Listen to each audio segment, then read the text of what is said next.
Before we jump into Dr. Jones's worst moments as a practice owner, I have to tell you that the September digest and bonus episode dropped today. And just like we do every month, it is chocked full of so many resources. You get a bonus episode on phone training this month by yours truly. You can play it for your team and pick up some really great phone training tips. We have our playbook items, which are the homework tasks for the month, which include a schedule template how-to, as well as some schedule template examples. You get an awesome, timely downtime task list for the month of September. If you're wondering what to do with your team, wonder no more. And then we also have Dr. Kuba's phone call audit so that you can teach your team how to audit phone calls. We have our normal 6 amazing team building ideas, the article from Dr. Kuba, the article for myself. Honestly, guys, you don't need to wait any further. It is cheap. It is $49.99 a month for all of this content. You got to go get it today. Okay, enjoy the episode. Dad, welcome back to the show. Thanks for having me. You're it's here always fun. Again, and I am never disappointed with Kuba's topic suggestions. Last night she was texting us knowing that you were going to be here. Yeah. You know, she always forces us to do Get this. together. Right. And she wants dirt, is what she said. I know it. She said, he's so dang positive. We need some juicy stuff. So thankfully, you don't naturally think of the juicy stuff. So I gave you a heads up last night on. You gave me a chance to drag reflect up, back. Yeah, things that have been locked away in my brain. I thought I'd never have to revisit them. Spent all last night reliving everything. Yeah, I've been so depressed all morning. Thanks, Kuba. This is what you've done. So she mentioned several things, like she said that the episode can be called The Worst. Right. And it was just like the worst of patient experience, team stuff. So I'm leaving it open-ended because I'm dying to know, was that what made the top of your list? Well, I started out, so I thought about it, and I have 2 worst patient experiences, 1 worst employee, and then 2 worst financial decisions. Oh, okay. So Kuba's going to be so excited. She'll be praying for me. You have overachieved. I have overachieved, Kuba. So first, the first worst patient experience, it's 1977. I just graduated from dental school. For your younger people, yes, there were dinosaurs roaming the earth during that time.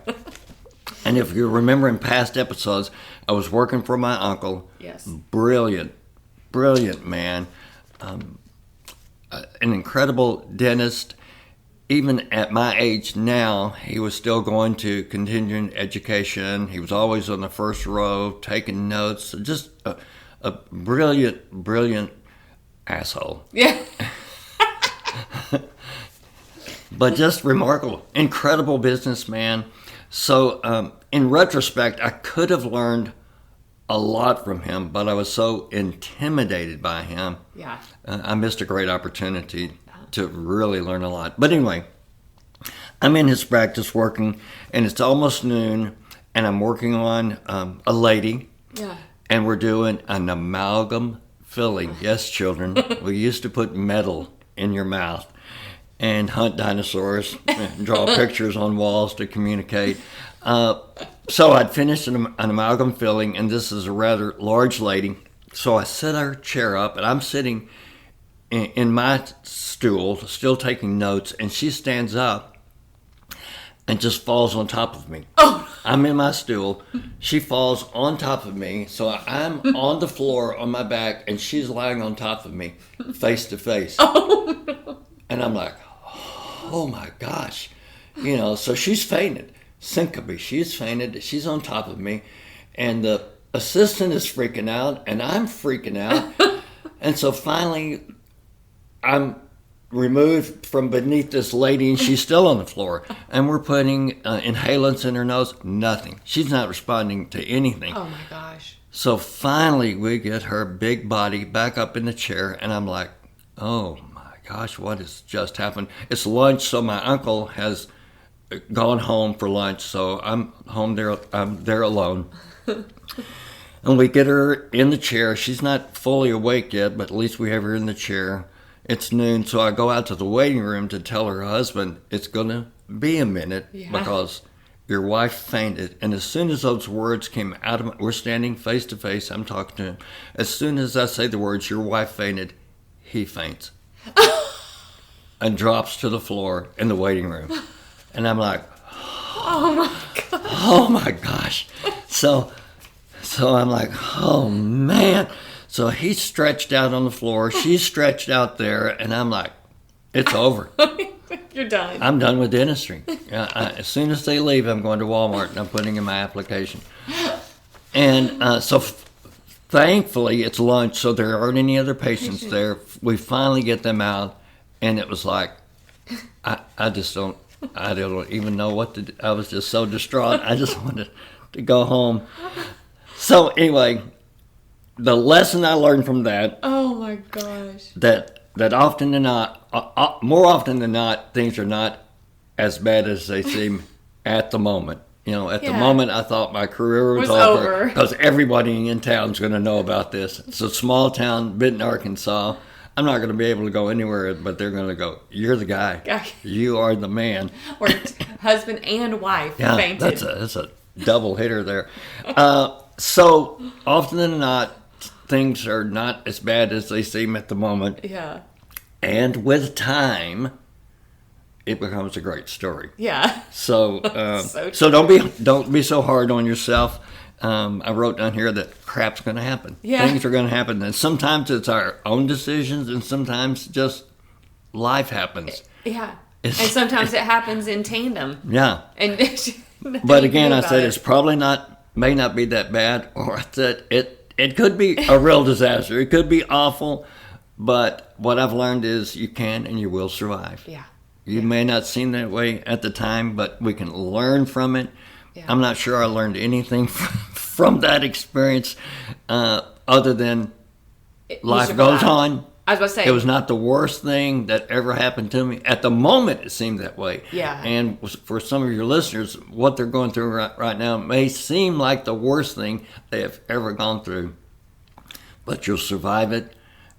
Learn from it if you can. And I think the big thing for your listeners is get help. Yeah. Whatever you're going through, your survival then will be a great story for your kids, your grandkids, your friends, and it will help them either laugh or maybe they learn from it too. Or maybe it just makes them thankful that they're not you. So I've learned if a large lady is fainting, get out of the way fast. Just let her hit the floor. You're not saving anybody by being trapped under So that was patient number one. Then I thought a more current one. This patient number two, is a current patient, and she's been a patient for like 5 to 7 years, and everyone in the office, we all want to quit dentistry and go to work for Walmart when we see her on the schedules. She is that patient. She's loud. She's abrasive. She's vulgar. She overreacts to everything. I wrote down here, a Q-tip in her mouth to her is the equivalent to passing a kidney stone. It's just, you put a Q-tip in your mouth and you think, oh my Lord. She's not. So our office is 3,900 square feet, 800 square feet upstairs. You can hear her in all parts of the office. All parts of the office. All parts of the office. Oh it my is gosh. Absolutely terrible.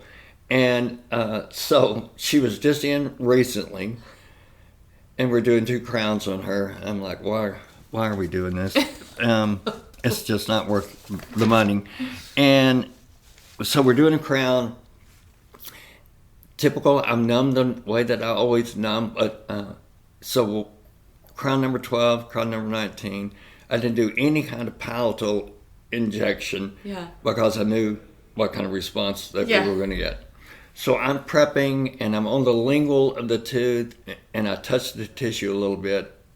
Oh, that's it. Oh, no. Screaming and crying and bawling. and MFing and effing and effing and effing as loud as she can.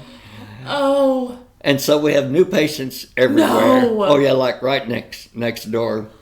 And it's just bad. It is just bad. And you can't shut her up. No, once she starts. I'm not very often very stern, but I took her face and I said, "This is all in your head. It is not hurting that much." Oh, that only escalated. Oh no! Oh no! So anyway, long story short, I leave the room. I have a great staff, so they come in and take over. I'd really finished prepping. Yeah. And so the hygienist gave her another injection, which miraculously was just perfect. Perfect. Yeah. Yeah. And so now there's something wrong with my technique. Yeah. And she's going to sue me because of poor technique. Mm-hmm. So then when she leaves, she's got a piece of paper and she's writing notes. She's looking around and writing notes. And we're like, nobody's going to respond to her. She's up at the front desk looking at them, writing notes. Yeah, like, I'm taking notes of this place. So, I really expected to hear something from the state board or, someone. But she was in this week.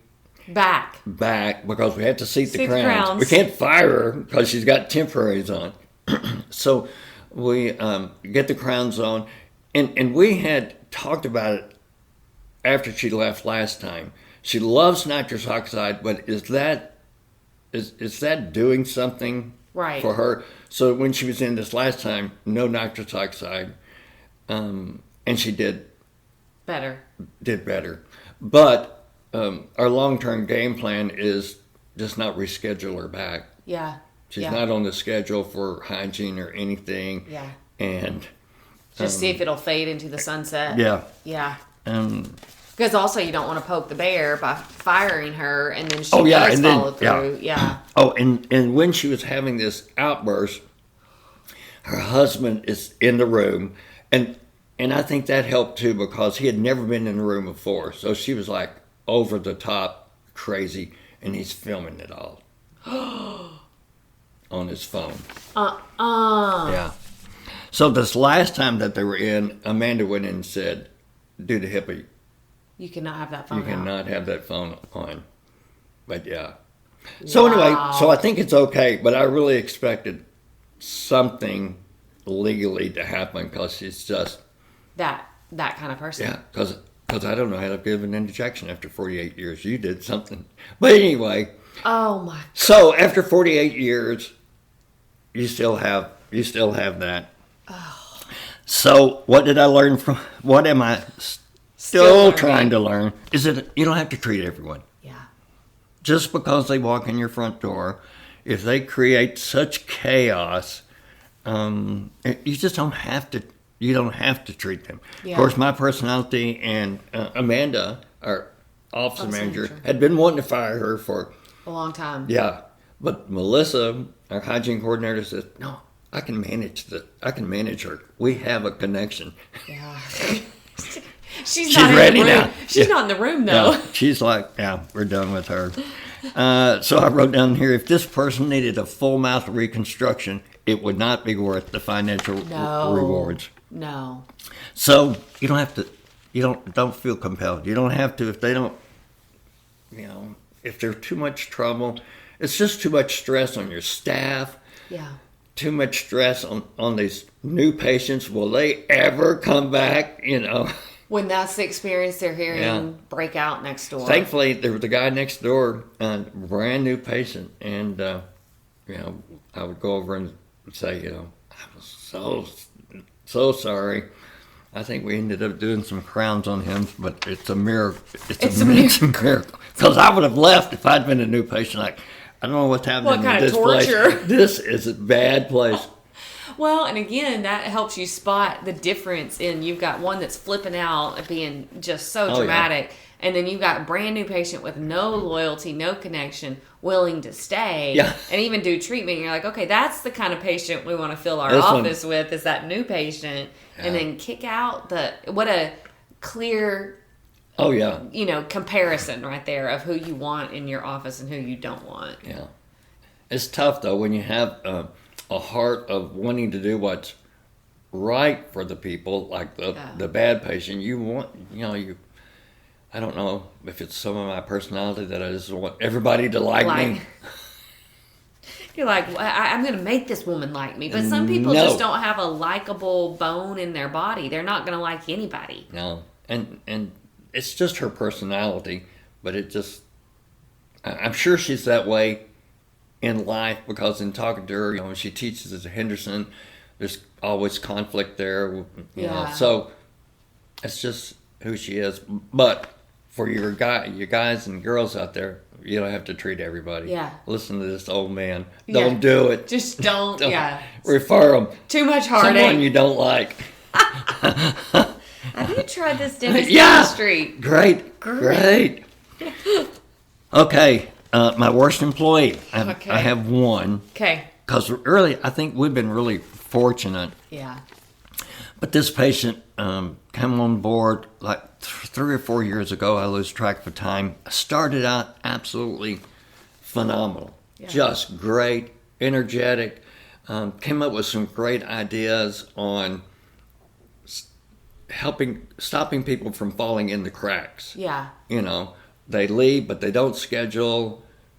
At that time, we didn't have any system to keep up with them. So she came up with her own little idea of how we keep up with these people. Just really great. But then I noticed over time that she was not nearly as energetic.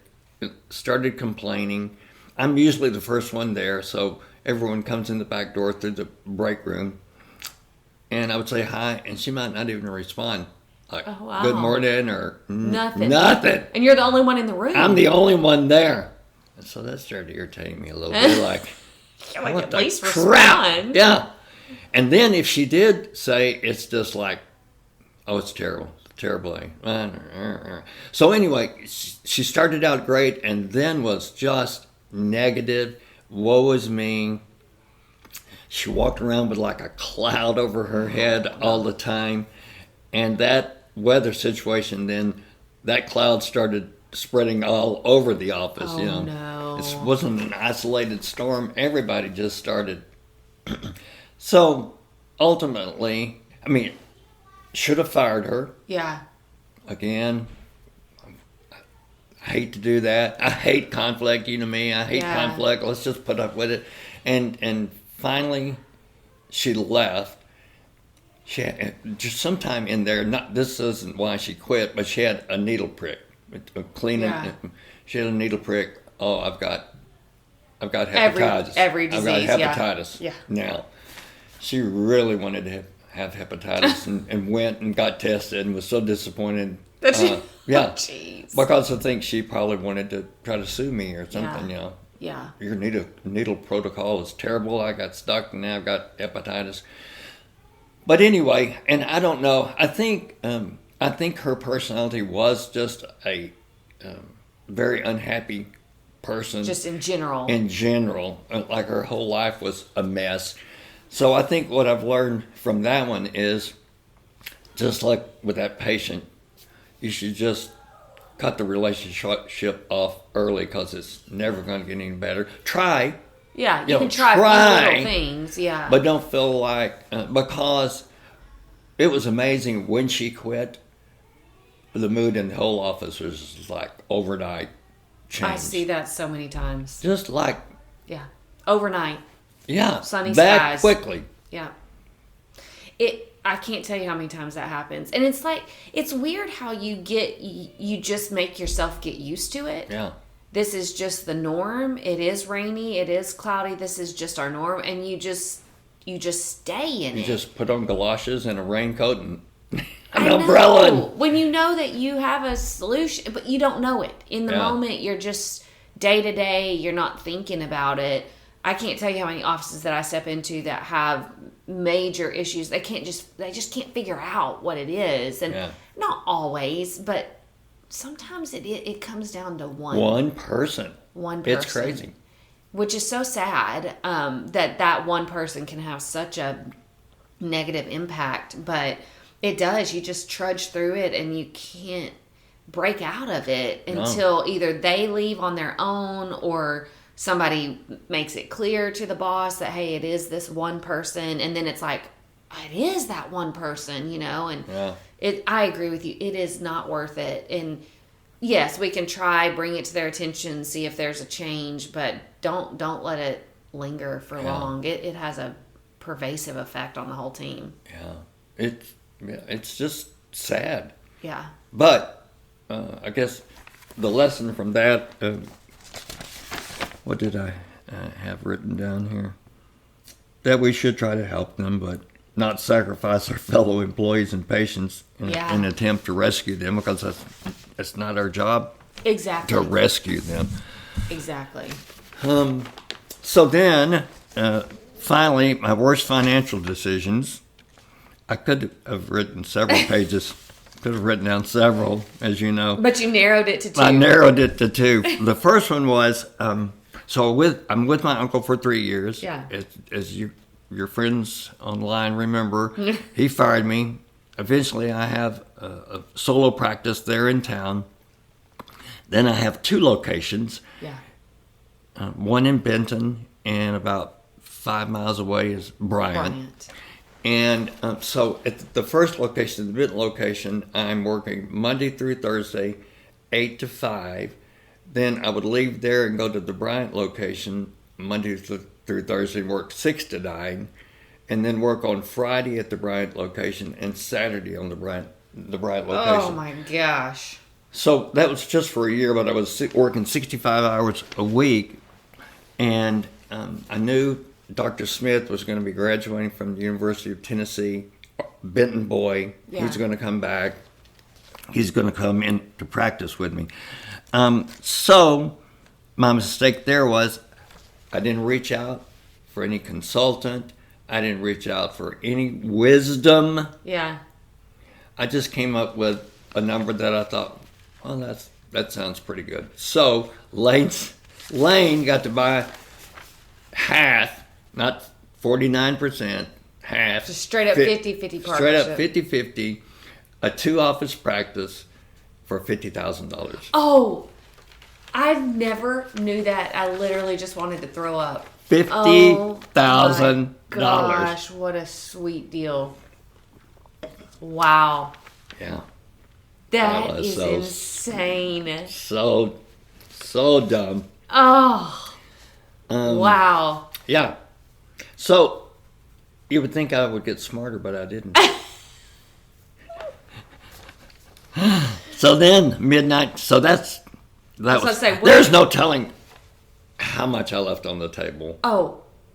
Yeah. Yeah. But because what should have happened, like you said, I said already, but what should have happened in that scenario is at the very least evaluation of the practice. I know. Yeah. So you don't even have to necessarily rope in a full consultant to help with the transition process. Of course, I recommend that, but at least getting a broker firm to do evaluation, which is relatively inexpensive. Oh yeah. But it shows you the value of the practice, and then okay, if the value of the practice is $500,000. Then if he's buying 50% of that practice, he would pay $250,000. Yeah. And so the math goes. But yeah, if you don't know, you're coming up with a number that you think sounds good. Yeah. Well, that sounded great. Great. Of course, this was 1981 or 2, somewhere in there. So there were probably consultant firms and broker firms out there. They're not like today. You have so many options today. But anyway, jump forward to the mid-1990s. I started out in music at Ouachita Baptist, and I was going to be a worship leader. And I think I've shared that I realized after 2 years I really don't have any talent. I've got a little, but not enough to make a career at this. So that year, my hometown dentist had a young man working in his office waiting to get into oral surgery school. Oh. Okay. So I had 2 appointments with that guy that year, and I was so impressed with him. I was like, I want to do what you're doing. Yeah. Wow. Even though I had an uncle in the business, hadn't thought about it. It was this little, this young man. So then I switched to dentistry, and but the 2 years of music didn't go to waste because I was always a worship leader in a church, all the way through dental school, while I was in practice. So somewhere in the mid 1990s, I can't remember exactly, I thought I'm supposed to do full-time church work. Yeah. I'm supposed to do that. God's telling me to do that. So in order to do that, even though I was bivocational, I was doing it. Yeah, you were already. But I wanted to I'm supposed to do it full-time. And so now I've got to find somebody to buy my practice. And there was a young dentist, Rick Kane, moving back to Arkansas from somewhere. The timing was perfect. Oh, it's a God thing, you know. Yeah. Again, I'm sure God was saying, get a consultant this time. Because the Bible talks about, there's wisdom and seeking counsel. Yes. I missed that scripture verse. Because here I go again. Let's come up with a valuation for this practice. Now we have moved everything to one location, and I've forgotten how many ops we have at that time. A lot. Yeah. For us, it was like maybe 8 ops. Yeah. 2 full-time hygienists. Pretty Two good. dentists. 2 dentists. 2 dentists. 2 or 4 assistants. I'm thinking my half of this is probably worth $200,000. Oh no. That sounds like a good number. Do you see a pattern here? Oh with your dad? My gosh. So we agreed $200,000. I'm sure he was like thrilled. Oh yeah, because then he even got a better deal. He says, "I don't have $200,000. I don't want to go borrow $200,000." Isn't that crazy? In the 1990s, and but I have $100,000. So I'll give you $100,000 and let me pay out this other $100,000 over the next 5 years.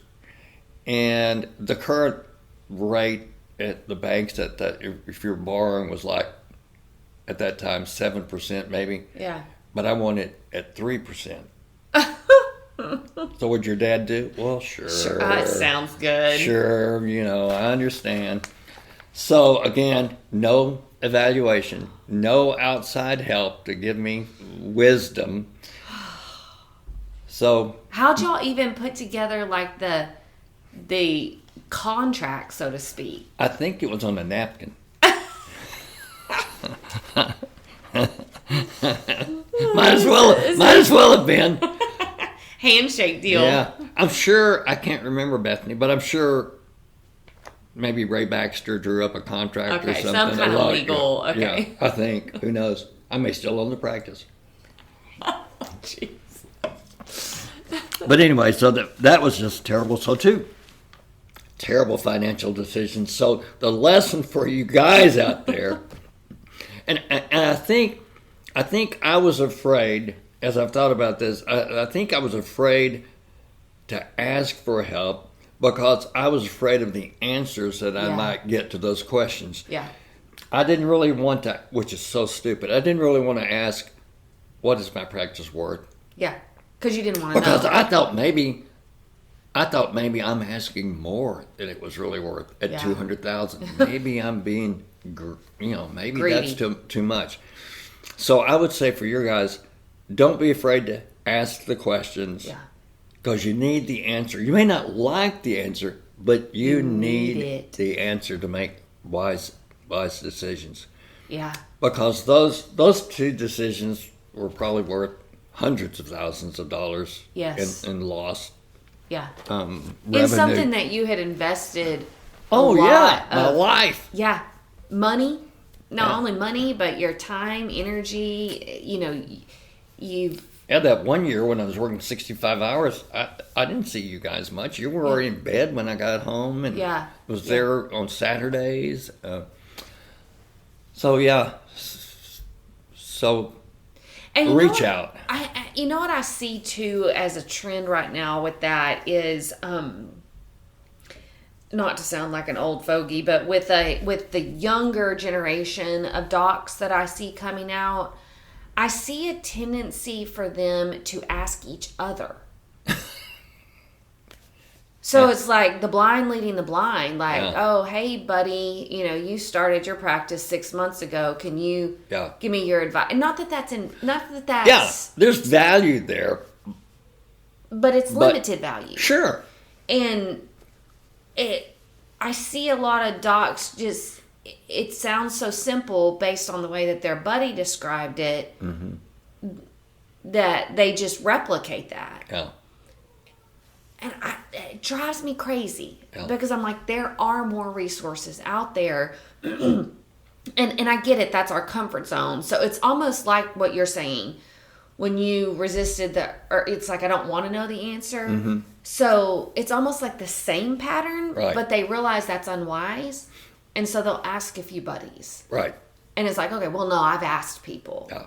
Like that is not the full of it. Because you got to ask somebody. That'd be like me back when I'm a newlywed having, marriage issues, asking another newlywed how to navigate it. Yeah. It's like they don't know any better than I do. You seek counsel from either vendors, like actual outside sources. People that do that for, or you look for a mature mentor that can help you make some of those decisions, because they've seen things, they've experienced things at this point that your buddy just hasn't experienced. So I would say don't mistake asking somebody to mean your buddy who's in the same stage of career that you're in. Yeah, there's somewhere in things that I'd written down to tell your people, don't be the smartest person in your circle. Yeah. Be willing to reach out to these people that are super successful or people that do this for a living. Yeah. Because I was asking your fellow people that are at the same game level that you're at. Yeah. It's just such a limited view. It is a false sense. You feel like I'm getting I'm reaching out. But again, don't be afraid to reach out to the people and ask those questions that you really need these answers. You don't want to know these answers because then once I have this answer, I'm going to be forced to make a decision. Yeah. Yeah. It's almost like I, for years now, have listened to real estate podcasts. I have read every real estate book there is. Yeah. But I won't pull the trigger and do anything. Yeah. So I have that false sense of I'm making progress because I'm gaining education and knowledge. But knowledge without action is just worthless. Yeah. Yeah. So some of your friends and your people on your podcast that are listening to you, if you have an issue that needs to be resolved, you need to get beyond education. You need to have someone that can help you take that next step, whatever that next step is, whether it's finance or your staff or a bad patient, whatever it is, just don't go alone. Dentistry, I think, in maybe my age, maybe not so much the younger people, we were just solo. Yeah. So I didn't want the guy next door to know what I was doing. It was just like we were so isolated. And that's not good. No. It is. I think it's very isolating, and I think we've developed a false sense of connection either with our few buddies or there's so many online, Facebook groups where there's these connections, so to speak, over these group chats or, hey, let me throw out a question and I'll get people that respond to these questions. which again, I'm not saying that those are invalid. That's one Right. one silo of information, but don't let that be your only information. And I would also caution against your spouse Yeah. being so many times I'll see that either a client of mine or I'm hearing of a situation where a dentist made a decision under the counsel of his or her spouse. And it was a terrible decision. Yeah. And I'm like, what skill set do they have in this situation? Or I'll see a client that's like wrestling with a decision. They know what's right, but they've got a spouse in their ear going, what I think you need to do is this. Right. And I'll say, are they in the practice? Are they there on a daily basis? Oh, no. They have their own full-time job. And I'm thinking, then how can you develop an opinion based on on the little bit of information you're getting from the dentist? The dentist. Yeah. And so it's not just seek counsel, it's seek the right counsel. Exactly. Or put together your counsel team. And it's not that your spouse is irrelevant in that. It's just that may be one voice among 5 or 6 other voices that you're having to really weigh out. So, and online is one voice, but it can't be my spouse and online. Right. And I'm done. I've got all the information I need. Yeah. It's just not enough. And I think maybe, I know for me, I think maybe embarrassed. Yeah. By whatever, embarrassed by. I just don't really know. I was just embarrassed as someone, an outside person, to take a magnifying glass and look at the practice. And again, that's because I didn't want to know the answer. Yeah. You're inefficient. You got to get rid of this person. So then, if I quote don't know, it's not my fault that we're in this situation. Yeah. I'm doing the best that I can. So I think it's hard to face our own weaknesses. Yeah. Face our own failures. And so sometimes, and I'm just talking to myself, I'll just go full blast and make up for any weaknesses by just working harder, rather than look at that weakness and change it. Yeah. Don't bring your mother in here. Yeah. We won't let her. She'll jump on that. She'll jump on that one in a minute. So I wrote down finally positives from the negatives. Yes. Negative. Sorry, Kuba, you're going to get some positives. Negative patients, negative staff, negative financial. And so number one is, because of the negatives with the bad patients, I so appreciate the normal patients. Yes. So grateful for them. Yeah. Oh my gosh, you're wonderful. Yeah. You are absolutely wonderful, and you make my day. And thank you for being, We have a lot of patients. We're really fortunate that will drive. For us, it's a long distance in Arkansas, hour and an hour and a half. Yeah. And they pass a lot of dentists. Yeah. To come see me. So I'm so grateful. So, and I appreciate the good days. Yeah. I appreciate the good days now that we don't have any negative person. Yeah. Not a single one. Yeah. And so I come energized, and I leave energized, and it's been a good day. Number two, I appreciate the team we have now. They're all positive. They're absolutely funny. They're hardworking. They are vulgar. But they are a good group of girls. And as I've said before, they like spending time with each other outside the office. Yeah. Man, it's just great. Great. Yeah, I'll bail them out of jail if I have to. And having a partner, and not having a partner, and selling, and all of those mistakes that I made, it makes me appreciate the practice that I have now. Yeah.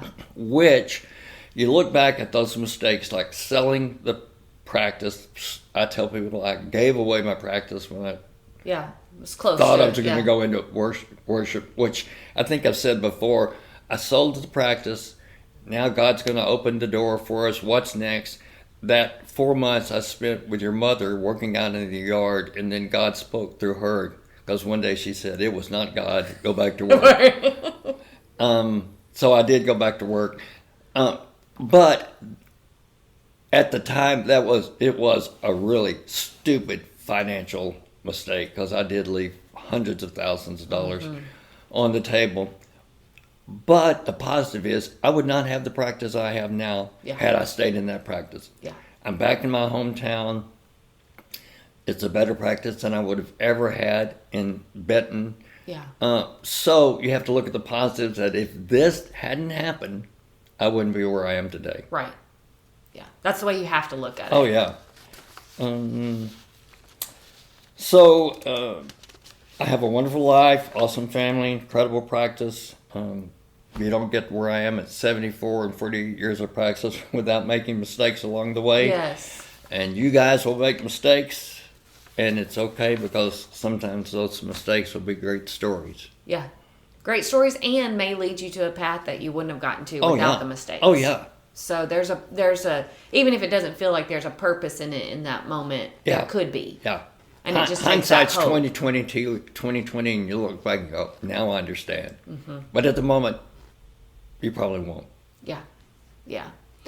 Yeah, I agree completely. I think that's, as much as we can sit in the muck and the mire of decisions or things, and not even decisions, things that have happened to us or whatever. I mean, like, you got to change the vantage point and just go, hey, yeah, this has been crappy, but you know what? It's going to point me in a certain direction, and I survived. Yeah. And that means a lot. That means a lot. Yeah. Oh, man, those are good. Some of those I didn't even know about, so that was fun to read. I knew you'd be really sad about that. What? $50,000? Oh, my gosh. Or $200,000. Oh, both of them together. You could have made that on the first sale. Combine it. I know it. But that's okay. You're here now. Because... So now all your podcasts are just like, that guy's an idiot. Don't ever bring him back again. No, they just feel better. Just learn. They just feel better about themselves. Really, yeah, I hope you guys feel great. Oh, well, thanks for getting into the worst. I know for Kuba. Okay, Kuba, do you like it? Oh, thanks, Dad. Love you. Thanks for joining the conversation today. We hope that you are comforted in knowing that you are not alone, but we also hope that you're walking away with some really great tips and tricks to try in your practice.